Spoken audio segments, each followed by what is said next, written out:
Section 4 from Post-Mortem America and the Empire of the Herd. Section 4 is titled Ressentiment, American Hate, and American Rage.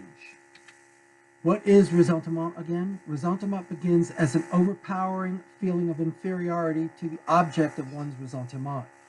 The feelings of inferiority are so overpowering that the person or persons experiencing the ressentiment begin to invent pseudo-stories as to the cause of the superiority-inferiority matrix, to deceive themselves as to the superiority believed by the resenting persons, and utilize those pseudo-stories to create a pseudo-morality to further express the concept feeling of inferiority.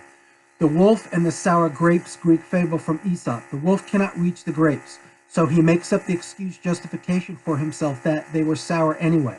So his failure wasn't really a failure. This is resentment, a prerequisite for ressentiment.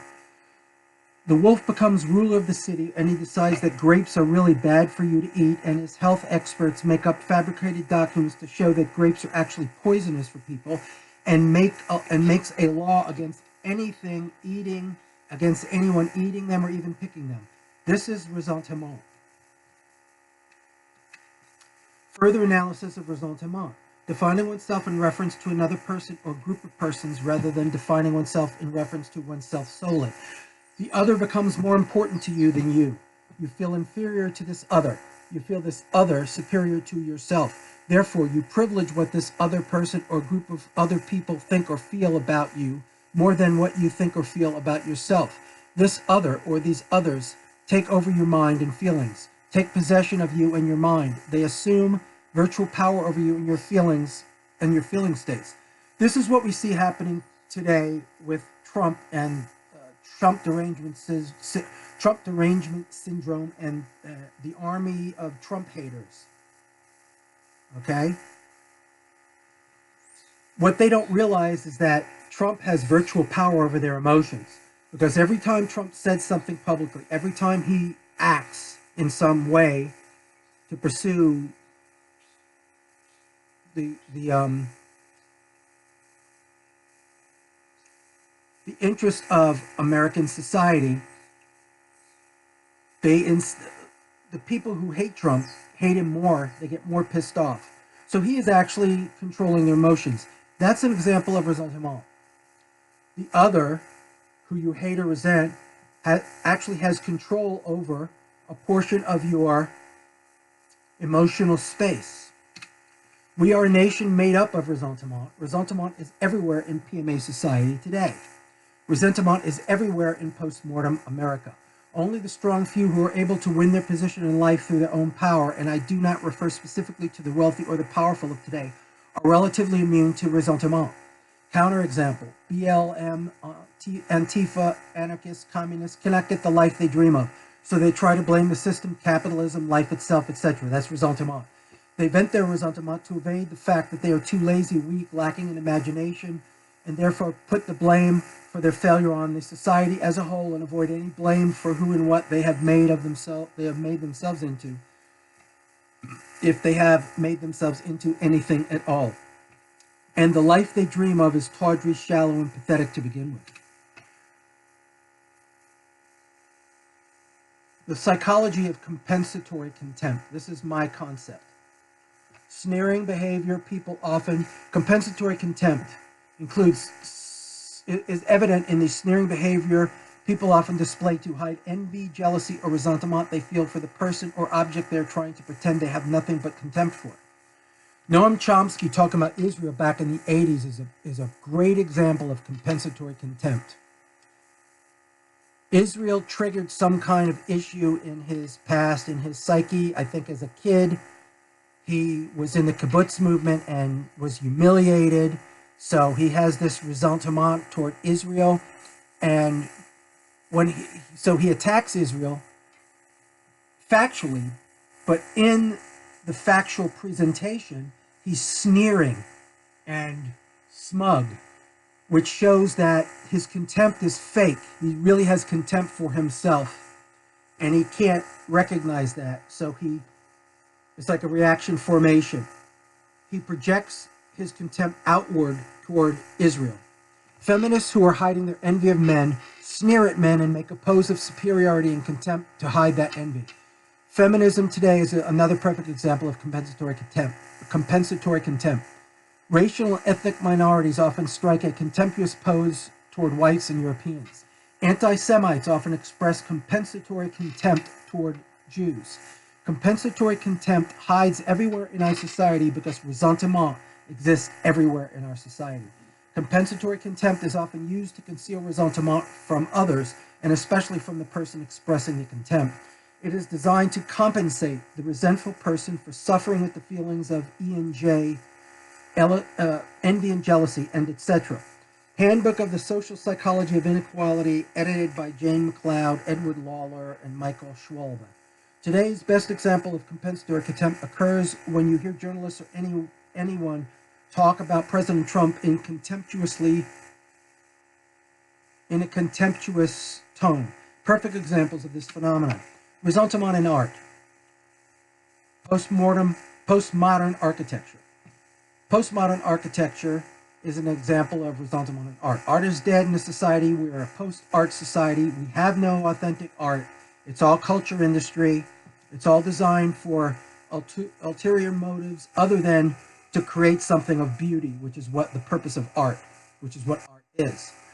So all of the arts are expressing ressentiment towards art of the past, especially the Greeks. And in postmodern architecture, we see it more closely because we see these buildings all over major cities, which are examples of postmodern architecture, which are pathetic. Postmodern architecture is a perfect expression of the herd.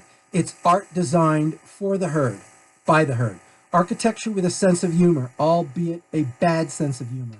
It is a reaction against the very notion of greatness or excellence in architecture, art in general, but especially regarding to persons. The herd will always experience ressentiment against excellence or greatness in any other person or group of persons.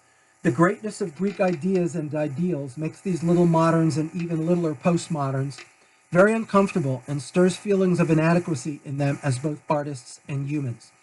Postmodern architecture is designed to operate as a satire of excellence.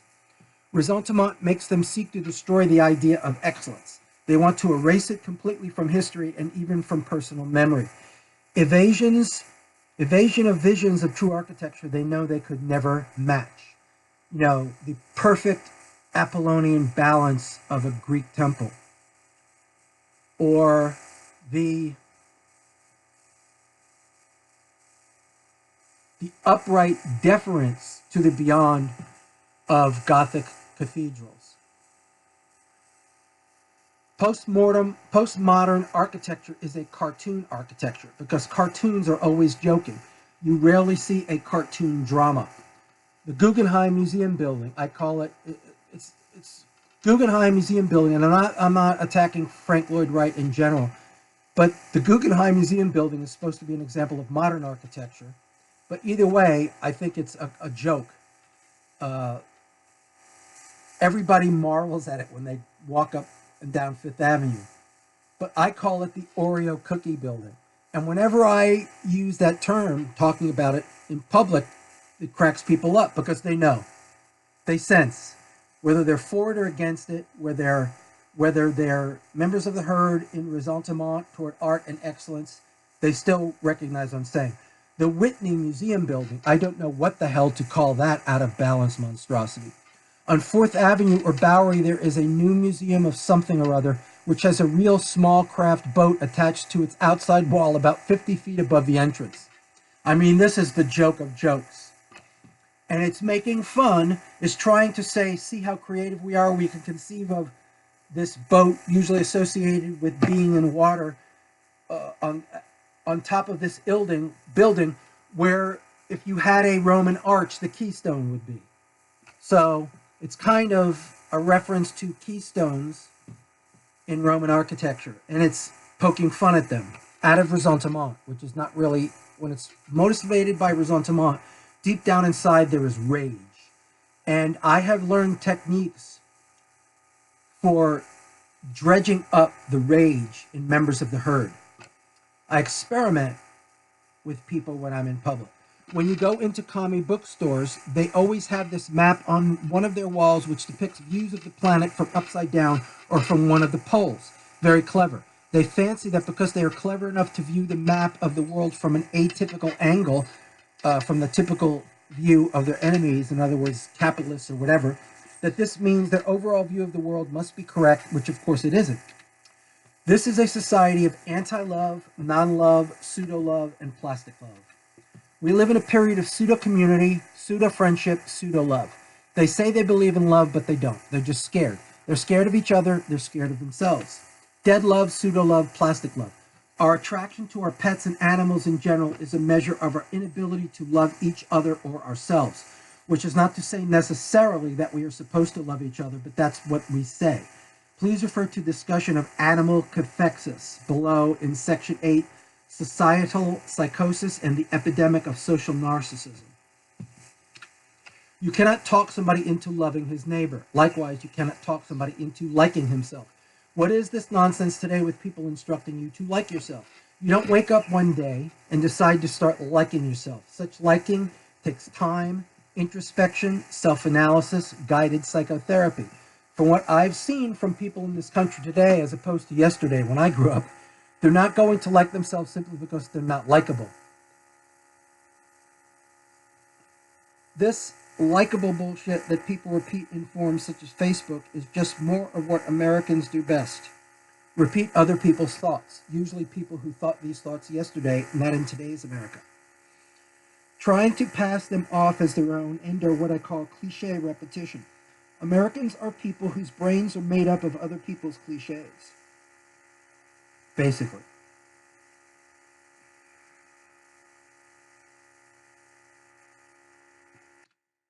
Attempts at institutionalization of love and other emotions that we see happening today in PMA.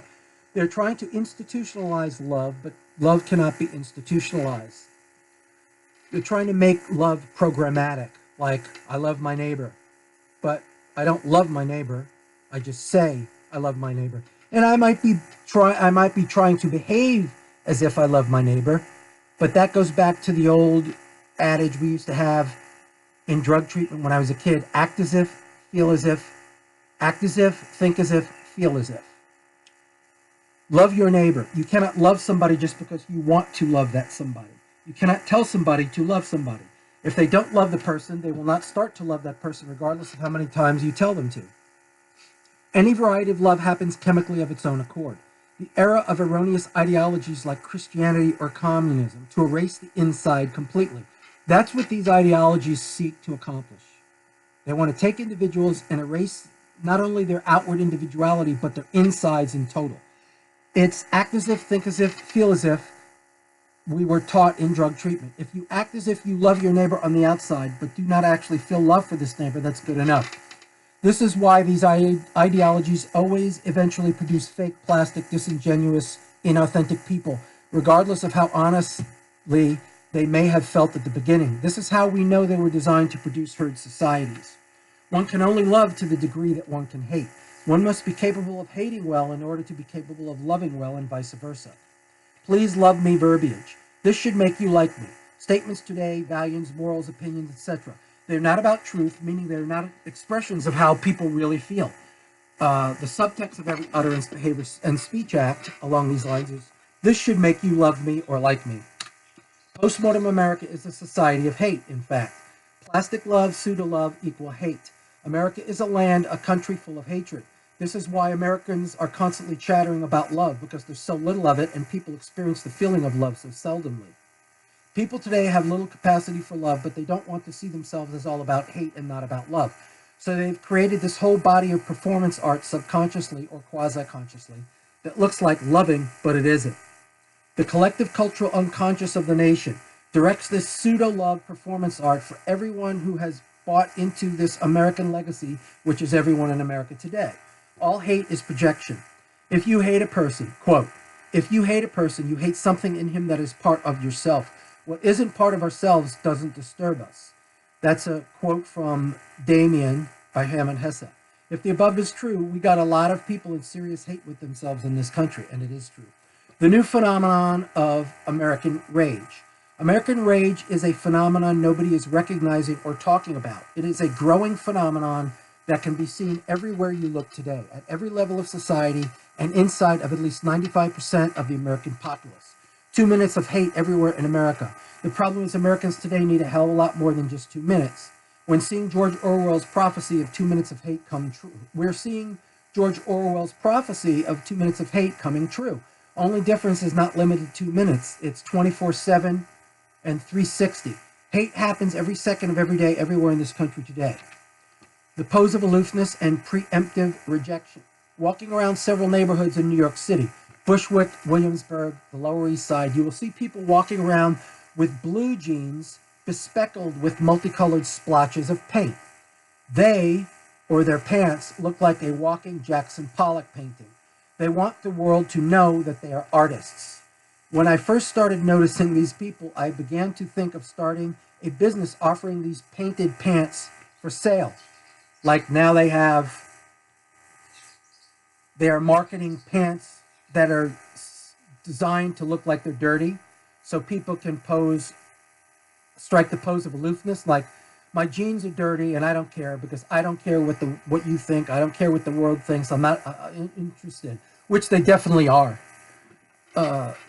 They also are marketing these jeans with holes in the knees or whatever, because it's just more total conformity. The members of the herd will buy whatever they're told to buy and wear whatever they're told to wear. But another fad took hold in terms of blue jeans, people ripping the knees of their jeans to make it look like they don't care because they are above the fray. Care about what? Whatever. Above what fray? What fray have you got? The fashion industry has been marketing a new line of blue jeans with rips at the knees and the front thighs. They have taken this herd conformity further by actually marketing blue jeans with fake dirt ground into the fabric, so it appears as if you have dirty jeans, but you don't care about dirt on your clothes because you're too focused on more important things and you're above the fray regardless of what fray you happen to be above. The message is, I don't care, I'm aloof, you cannot hurt my feelings because I reject you and everyone and therefore don't care. Preemptive rejection in human relationships of every kind here in New York City, and this tactic of protecting one's personal feeling world from the wound of rejection is spreading around the country. Can I get? And no problem. People are finding ways to not notice or acknowledge awareness of people right in front of them. This is more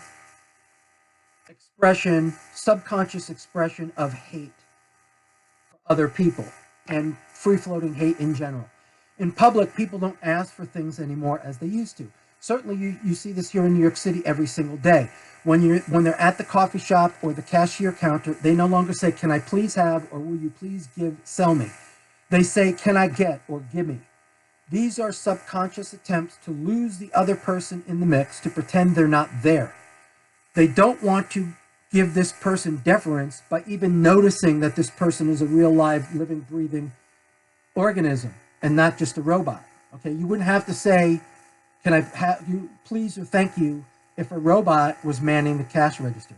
Certainly part of this new form of public interaction is due to the fact that people are in more of a rush than in the past, but there are other sinister motives playing out here. On the other hand, servers don't say you're welcome, they say no problem, as if having to perform their cruddy job is a problem for them. Members of the American herd today will do anything to be accepted by the rest of the herd, but at the same time they feel resentment and even ressentiment toward all other members of the herd, which is very carefully hidden from the herd members. Even members of the herd are usually unconscious to begin with. Cruelty becomes highly refined in corrupt societies like ours. Here's a couple of quotes. Excuse me. A society in which corruption spread is accused of exhaustion, and it is obvious that the esteem for war and the pleasures in war diminish, while the comforts of life are now desired just as ardently as warlike and athletic honors were formerly, quote unquote. See, being able to fight in general for a male human is the essence of his masculinity. It's not the only thing, and it doesn't mean you have to ever fight at all. But not being afraid to and not deprecating the need in life on earth for fighting and for war. It's always going to be there. But people get corrupt and They no longer have the discipline to be a warrior, quote unquote, a warrior in reserve, you might say. Cruelty now becomes more refined, quote, cruelty now becomes more refined in that its older forms henceforth offend the new taste. But the act of wounding and torturing others with words and looks reaches its supreme development in times of corruption. It is only now that malice and the delight in malice are born. The men of corruption are witty and slanderous. They know of types of murder that require neither daggers nor assault. They also know that whatever is said well is believed. School shootings. Is there a specific mental disorder causing these school shootings? Everybody wants to be loved. Everybody wants to belong and be accepted. Everybody wants to be liked. Everybody wants to be respected and especially admired by as many people they come into contact with as much as possible. Certainly axis 2 symptoms are involved, but mostly it's feeling weird around other people and other people reacting in a rejecting manner. They see the weird person's discomfort and attempt to capitalize in it through malicious taunting, both verbal and nonverbal. They probably developed psychologically with their parents, family ignoring them or treating them in the same way, and then they projectively get neighborhood and school fellows to feel and act similarly. American hate also a factor. We're an anti-love, pro-hate, and rage society. Everybody will take advantage of any chance to get anybody else whenever such opportunities present themselves, so long as it's not very noticeable, especially to the friends and loved ones. The only form of love common to everyone in PMA is the love heard people feel for their personal hidden fantasies of universal love for themselves.